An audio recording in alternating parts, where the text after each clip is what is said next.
buenas noches y qué bueno que estás ahora en lo que es la posición de CNN ahí en Caracas. Te saludo con mucho gusto. Hablaba yo de cuando están en esta intersección la vida política, reflejada por lo que ha pasado con la Carta de Jordani, con el PSV y su Congreso, con la revolución de las revoluciones que anunció el presidente Maduro para mediados de mes, y lo que dice Consecomercio. Más temprano que tarde hay que tomar medidas, y lo que dice Fede Cámaras, necesitamos solo un tipo de cambio. La pregunta que yo te quiero hacer, ¿va a influir en algo este cimbrón político que vimos con la Carta de Jordani y las personas que lo han apoyado, en la manera en la que el presidente Maduro tomará decisiones para el ajuste económico, sí o no?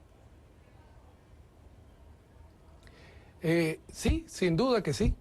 ¿Sí? Hay un ambiente conflictivo dentro del chavismo o del PSV y naturalmente tiene que ver con el proceso de descalabro económico, no se puede llamar de otra manera. Venezuela no está enfrentando un simple ciclo económico adverso, que esté subiendo algo la inflación, que haya problemas de desempleo. Se trata realmente de una parálisis del aparato productivo, un disparo de los precios, inestabilidad cambiaria por falta de suministro de divisas, y la paralización económica está empezando a tener un devastador efecto social. Se están destruyendo empleos, los ingresos de los trabajadores no alcanzan, y eso se está expresando en la opinión pública. Por un lado están los ideólogos socialistas, marxistas, que tratan de excusar de que estas son fallas de una economía de mercado y que no tiene que ver con el socialismo, cuando todas las distorsiones de precios, cambiaria, estatizaciones fueron hechas por razones ideológicas. Por un lado también están los pragmáticos, que están tratando de iniciar este proceso de ajustes, de una gran devaluación, unificando el cambio, pero una gran devaluación que ayudaría al fisco, al gobierno, a recibir más bolívares por dólar petrolero y a PDVSA, pero que tendría un impacto de aceleración de la inflación, porque no hay forma de estabilizar el mercado cambiario ni de transmitir confianza, precisamente por lo que comentabas de lo que los empresarios señalan. No hay posibilidad de unificar el cambio a una tasa y tener una especie de embudo de cuello de botella en la entrega de divisas. Cadivi tenía una sola tasa antes de los CICAT 1 y 2 y antes de SIDME, y se convirtió en un proceso de obstáculos y por eso se hicieron los alivios. Volver a una sola tasa sin suficientes divisas petroleras y con la situación inflacionaria, por supuesto que no va a ayudar. ¿Y a qué nivel o a qué grado vamos a ver nosotros el ajuste ocurrir? Porque de pasar a un CICAT 2, que estás hablando de 50 bolívares, se antoja dramático, se antoja, no diría yo imposible, pero muy complicado sin que haya un nivel intermedio en ese ajuste cambiario. ¿Cómo lo estás viendo tú? Mira, los alimentos y los productos básicos del país que están siendo importados a 6 bolívares 30 centavos son los que van a recibir el más duro impacto. Y el gobierno no puede continuar con los subsidios por las mismas razones que resumió Jordani. Hay subsidios y transferencias por todas partes, hay un déficit gigantesco, y el financiamiento del déficit con dinero sin respaldo del Banco Central está alimentando la inflación. Creo que ellos están apuntando a una tasa de cambio entre 20 y 25 bolívares, como ya se está rumoreando en los circuitos financieros, y esa unificación de CENCOEX, CICAT 1 hacia 25 bolívares acabaría con CICAT 2. Ahora, una tasa única oficial de 25 bolívares con un lento proceso de asignación, con retrasos, con bajas nivel de reservas internacionales, lo que sabemos por la experiencia internacional y por Venezuela es que el traspaso de la devaluación a la inflación en ese escenario incierto tiende a acelerarse.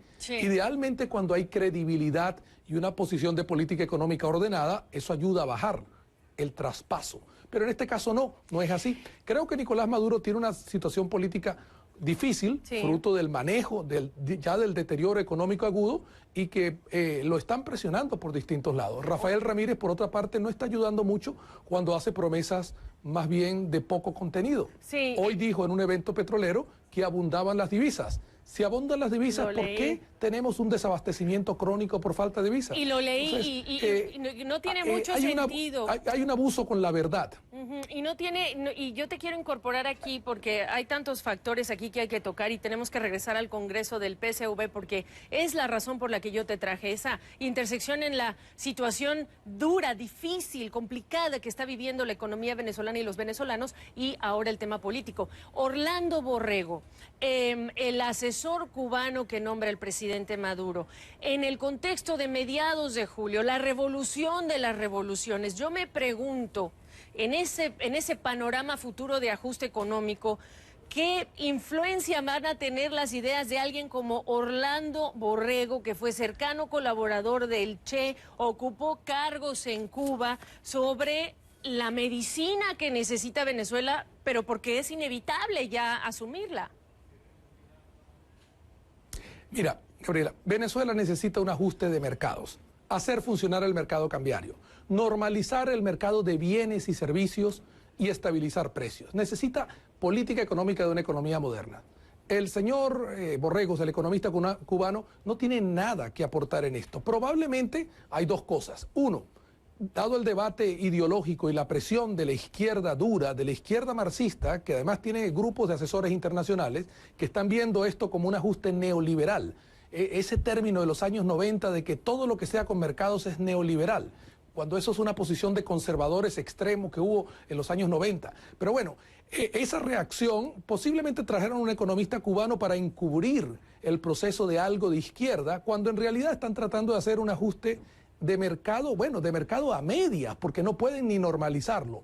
Entonces, por un lado están tratando de lanzarle un tirito a la revolución y por otro a los pragmáticos, que además los pragmáticos no están pensando en hacer un ajuste fiscal, una restricción monetaria, elevar las reservas internacionales, descomprometer a PDVSA de esas cargas políticas internacionales de financiamiento, préstamos, para poder entregar más divisas al país. Y mientras no hagan eso, una devaluación es simplemente una solución fiscal, más bolívares por dólar y más inflación, lo cual en la práctica significa más pobreza. Sí. Si la pobreza llegó el año pasado, según el Instituto Nacional de Estadística, a 27.3%, en estos 2 años, 2014 y 2015, vamos a romper la barrera de 50% de pobreza. El chavismo está retrocediendo los logros sociales que hizo con transferencias por tener una economía mal manejada. No lo vas a creer, pero lo tengo que reportar porque lo estoy leyendo en @gfrías en la cuenta de Twitter. Me dicen: urgente, no hay audio en Venezuela, CNN dinero, me lo reportan de usuarios de DirecTV, pero yo tengo el plan B, que es subir esta entrevista en internet, subirla a YouTube, subirla por Twitter, subirla por Facebook, y entre tú y yo vamos a difundir este análisis económico que es indispensable, porque lo que se viene en estos ajustes lo tiene que entender la población. Orlando, te agradezco tu tiempo y te convoco a que regreses pronto para seguirlo analizando.